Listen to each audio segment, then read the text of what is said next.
চাঁদাবাজি, লুণ্ঠন, ডাকাতি সব চলছে। আমরা চাই সুষ্ঠু, অবাধ, নিরপেক্ষ নির্বাচন। জনগণকে নিরাপত্তা প্রদান করতে হবে। আগামী সমাজ আসবে, কারা আসবে না আসবে আমি জানি না। আজকে আমরা সমবেত হয়েছি আমাদের ঘোষিত সহায়তা বা বাস্তবায়নের লক্ষ্যে করার জন্য। আমাদের সহায়তার ব্যাখ্যা বিভিন্ন বক্তাগণ দিয়েছেন, আমি আর বেশি বলতে চাই না। আমাদের প্রথম হচ্ছে তোলা ইসলামের আইনি ভিত্তি প্রদান এবং তার ভিত্তিতে নির্বাচন অনুষ্ঠান। আইনি ভিত্তি মানে কি? জুলাই সনদ গঠিত হয়েছে আপনারা জানেন, প্রায় 6 মাস আলোচনা করে আমরা পক্ষমত পৌঁছেছি এবং প্রায় 70-80টি বিষয়ে আমরা একমত হয়েছি। এর মধ্যে প্রায় বেশ কিছু বিষয় সাংবিধানিক সংস্কৃতি বেকারি, যেগুলো সংবিধান সংস্কৃতির বিষয় নয়, এগুলো আমরা প্রায় বলেছি, এগুলো অর্ডিনেন্সের মাধ্যমে, নির্বাচনের মাধ্যমে বাস্তবায়ন শুরু করতে হবে। এই সরকারের অবস্থা জানিয়েছেন, তা শুরু করে দিয়েছেন ভালো করতেন। আর সংবিধান সংস্কার বিষয়গুলো আমরা চাই এই সরকার আমলে বাস্তবায়িত করা শুরু হোক, কার্যকর করা হোক। কেন চাই আমরা এই জন্য চাই, এই সরকারের ম্যান্ডেট ছিল 3টে বেজে ম্যান্ডেট ছিল। আমরা তাদের 3টে বিষয় চেয়েছি না। একটা হচ্ছে বিচার, আরেকটি হচ্ছে সংস্কার, আরেকটি হচ্ছে নির্বাচন। বিচারটা শুরু করেছেন, দেশের হাতে শুরু করেছে। আমরা আশা করি আগামী ফেব্রুয়ারির আগে অনেকগুলো বিচার বিশ্রাম হয়ে যাবে। আর সংস্কার তারা কাজ শুরু করেছেন, তারা কমিটি গঠন করেছেন, ঐক্যমত্যের মিটিং হয়েছে, অনেকগুলো আলোচনা হয়েছে। আলোচনায় আমরা কিছু বিষয়ে একমত হয়েছি, কিছু বিষয় লোকের বিভিন্ন সব একমত হয়েছি। আমরা চাই এই বিষয়গুলো এই সময় আমলে বাস্তবায়ন করতে হবে, যে আমার দাবি। আগামী সরকার যারা আসবেন তারা এই ভিত্তিতেই গঠিত হবে এবং এর ভিত্তিতে নর্মাল কার্যক্রম পরিচালনা করার জন্য কর্ম করবে। আগামী সরকারের কাজ নয়, সরকারের কাজ। আমরা চাই দেশকে পরিচালনা করার জন্য এই সরকার গঠিত নির্ধারিত জুলাই সনদ 2025-এর আইনি ভিত্তি প্রদান করতে হবে।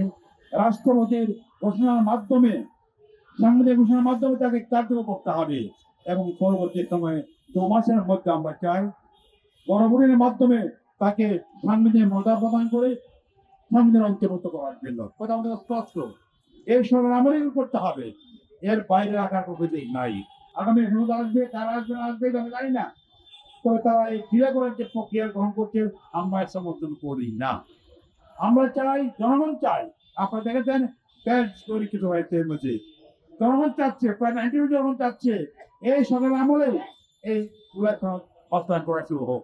আমরা চাই, জনগণের পক্ষ থেকে আমরা দাবি জানিয়েছি, এটা অভিনব বাস্তবায়নের ব্যবস্থা করতে হবে, এই বিলম্ব করার সুযোগ নাই। দ্বিতীয় হচ্ছে নির্বাচনের যে প্রশ্ন আসছে, নির্বাচন আমরা চাই 2025-26 ফেব্রুয়ারির মধ্যে করতে হবে। এই নির্বাচন যেন তোর প্রকারে হবে না, আমরা সবাই বলেছি, আমরা যেন তো নির্বাচন আমরা চাই না। আমরা চাই সুস্থ, অবাধ, নিরপেক্ষ নির্বাচন।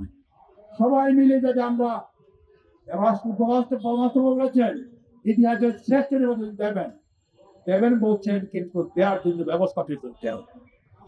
আইন সভা করতে এখন স্বাভাবিক হয় নাই, পুলিশ বাহিনীর কাজ করছে না, দেবেন কি করে আপনি? এখনো মাঝখানি চাঁদাবাজি, লুণ্ঠন, ডাকাতি সব চলছে। এই অবস্থায় নির্বাচন আমাদের সম্ভব।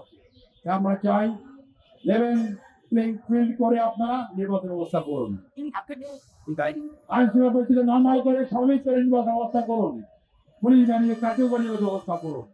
তাহলে সব দল মতের লোকেরা নির্বাচন করতে পারবে এবং নির্বাচনের মাধ্যমে যারা গভর্নমেন্টে আসবে আমাদের আপত্তি নাই।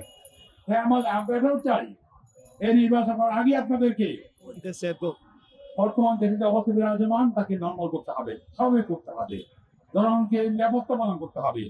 জনগণকে অবাধ নিরাপদ না করে অনিরাপদ রেখে নির্বাচন করা যেতে পারে না। তাই আমরা চাই আপনাদের শেষ ম্যান্ডেট নির্বাচনের আগে এইগুলো করতে হবে। বিশেষ করে যারা পেশিবাদের দুঃসাহস তাদেরকে নির্বাচন থেকে রাখার ব্যবস্থা করতে হবে, তাদের কাজ বন্ধ করতে হবে। আমরা চাই অবাধ নির্বাচন হবে, দেশের সমর্থক বাংলাদেশ বঞ্চিত লোকেরা যাতে নির্বাচন করতে পারে, বাংলাদেশ বিরোধী লোকেরা নির্বাচন না করতে পারে, কি আমরা চাই।